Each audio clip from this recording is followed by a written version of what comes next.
अस्सलाम वालेकुम viewers. Welcome to educational realities के चैनल पर फराज अहमद आपको कहता है खुश आमदीद। और जैसा कि आप लोगों को मालूम है कि लास्ट वीडियो में मैंने आप लोगों को एक टास्क दिया था जिसमें आपने मेरे 10 क्वेश्चंस के देने थे जवाबात। और ये जो रिडल्स थी ये थी सिर्फ इंटेलिजेंट लोगों के लिए। और इतने सारे नाजरीन में से सिर्फ दो इंटेलिजेंट लोगों ने रिप्लाई करने की जसारत की है। बाकी लोगों ने रिप्लाई क्यों नहीं किया, अल्लाह बेहतर जानता है क्या मसलियत होगी उन लोगों के साथ या क्या मसले मसाइल होंगे। लेकिन आपको बताता चलूं कि कमेंट्स करने के कोई चार्जेस नहीं होते, एक पैसा भी खर्च नहीं होता। इसी तरीके से अगर आप चैनल को सब्सक्राइब करते हैं या किसी वीडियो को लाइक करते हैं तो भी उसके ऊपर कोई चार्जेस आयद नहीं होते। तो मेरे दो स्टूडेंट्स जिन्होंने रिप्लाई दिया और उनके पहले मैं नाम ले लूं। पहला नाम है समिया एंड उकाशा, दोनों बहन भाई हैं। आप दोनों ने रिप्लाईज दिए और रिप्लाई दिया सारा ने। तो आप लोगों ने साबित कर दिया कि कम से कम कुछ तो ऐसे स्टूडेंट्स हैं जो अपने टीचर की बात मानते हैं और जवाबात देते हैं और ये भी शो करते हैं कि यस वी हैव माइंड, हम दिमाग रखते हैं। बाकी जिन लोगों ने दिमाग का इस्तेमाल नहीं किया या उन्होंने हिम्मत ही नहीं की कमेंट्स करने की, तो आप लोग सिर्फ सुनकर एंजॉय करें और क्या कह सकते हैं। तो रिपीट करते हैं उन तमाम सवालात को या उन रिडल्स को जो मैंने आपसे पूछी थी। तो मेरी पहली रिडल थी जिसमें मैंने आपसे कहा था कि एक थान जो कि 30 मीटर लंबा है और एक आदमी है जो रोज़ाना उसमें से एक एक मीटर कपड़ा काटता है, तो वो कितने दिन में काट लेगा। सारा ने, समिया, नकाशा दोनों ने जवाब दिया 30 दिन में।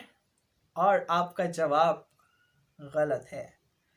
इसलिए गलत है क्योंकि अब मैं आपको बताता हूँ। सपोज करें आपके पास कपड़ा है 30 मीटर और आप रोज़ाना 1 मीटर काटते हैं, 1 मीटर काटते हैं, 1 मीटर काटते हैं, लेकिन जब 29वें दिन आपके पास 2 मीटर कपड़ा रह जाएगा और आप 29वें दिन 1 मीटर उसमें से काट लेंगे तो एक एक मीटर तो अलग अलग हो गया ना। 30वें दिन क्या करोगे?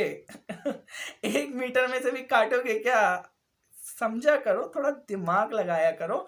लेकिन आप लोगों ने कमेंट्स किया, आपने आंसर दिया, लेकिन जवाब सही नहीं हुआ। Better luck next time. Second था कि पानी में एक कश्ती है और उसकी जो कश्ती की खिड़की है वो 3 फीट ऊपर है और हर 1 घंटे के बाद पानी 1 फीट ऊपर हो जाता है। तो आपसे मैंने पूछा था कि कितने टाइम के बाद वो पानी का लेवल उस खिड़की तक पहुंच जाएगा।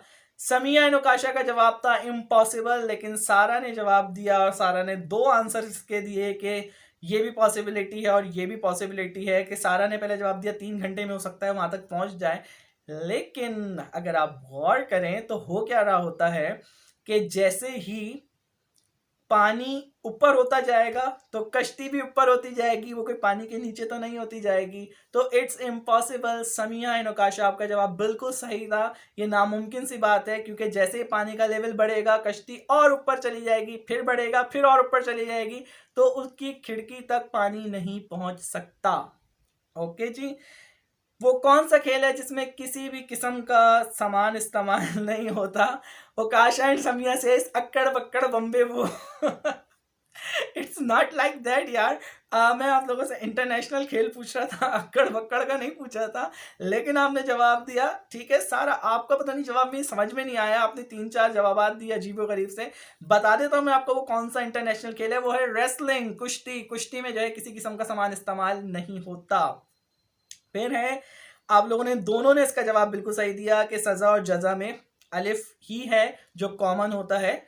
इसके अलावा दुनिया की वो कौन सी चीज़ है, बिल्कुल आपने सही बताया। कब्र एक ऐसी जगह है जहाँ पे जीते जी इंसान कोई नहीं जा सकता। फिर वो कौन सा मुल्क है जो एक फल का नाम भी है, तो दोनों का जवाब बिल्कुल दुरुस्त था, माल्टा। अच्छा जनाब। हाँ, 6 माचिस की तीली वाला जो था वो तो बड़ा अजीबो गरीब था, आप लोगों ने इसका रिप्लाई नहीं दिया। खैर मैं आपको बता देता हूँ कि करना किस तरीके से। पहले तीली लगानी है ऐसे, ऐसे एंड ऐसे। पहले तो आप ट्राइंगल बनाएंगे इस फॉर्म में जिसे हम कहते हैं हॉरिजॉन्टल फॉर्म, और 3 माचिस की तीलियां वर्टिकल फॉर्म में लगाएंगे ऐसे, ऐसे और फिर यूं करके ऐसे। तो होगा क्या कि 1 2 3 तो ट्राइंगल ऐसे बनेंगे और नीचे एक ट्राइंगल होगा, तो 4 ट्राइंगल आपको साइड में नजर भी आ रहा होगा, तो 4 ट्राइंगल पिरामिड फॉर्म में बनेंगे। ठीक हो गया, आगे चलते हैं। एक आदमी पैदा हुआ पाकिस्तान में, तालीम हासिल करने वो जहाँ जा गया, बाद में जाके उसने हज किया, तो ऑब्वियसली जब वो वापस आएगा तो वो हाजी कहलाएगा। कितने भी मुल्कों का उसने सफ़र किया, और दोनों का जवाब बिल्कुल सही था। फिर एक सवाल आपसे किया था कि वो कौन सा जानवर है जिसका आखिरी हुर्फ मिटाने से कोई ऑर्गन बन जाता है, तो दोनों ने बिल्कुल सही जवाब दिया। हाथी वो एनिमल है, अगर उसकी ये मिटा देंगे तो आपका हाथ बन जाएगा, करेक्ट था। और 10वां था कि दुनिया की वो कौन सी सवारियां हैं जो बगैर पहियों के चलती हैं, तो सारा एंड समिया नौकाशा, आप लोगों ने जो जवाबात दिए वो एक हद तक सही मान लेते हैं कि आपने कहा ऊंट, और एक और जवाब था घोड़ा। लेकिन एक्चुअली ये सवारियां जो हैं वो एनिमल्स के ऊपर मुश्तमिल है। मैं रियल में आपसे कोई सवारियां पूछना चाह रहा था। बहरहाल आपने अपने तई जो जवाबात दिए दोनों सही थे, लेकिन इसका जो एक्चुअल आंसर है वो है कश्ती, जिसमें कोई पहिया नहीं होता, और दूसरी है एलिवेटर, लिफ्ट, जिससे आप ऊपर नीचे जाते हैं, उनमें कोई पहिए नहीं होते। तो ये थी आज की वीडियो, और ये थे इन तमाम रिडल्स के जवाबात। अगली वीडियो तक इंतज़ार करें, वेट करें। अगर आप न्यू हैं इस चैनल पे, आपने चैनल सब्सक्राइब नहीं किया है, तो काइंडली सब्सक्राइब माय चैनल। और जिन स्टूडेंट्स ने रिप्लाई नहीं दिया, तो कभी ना कभी तो सेंटर खुलेगा। आए आए, आपको सेंटर में खुलेगा तो कभी तो खुलेगा। चलें जी, अपना बहुत ख्याल रखिएगा, अपना बहुत ज़्यादा ख्याल रखिएगा। अल्लाह ताला हम सब लोगों को महफूज रखे, हंसता खेलता रखे। आमीन एंड अल्लाह हाफिज़।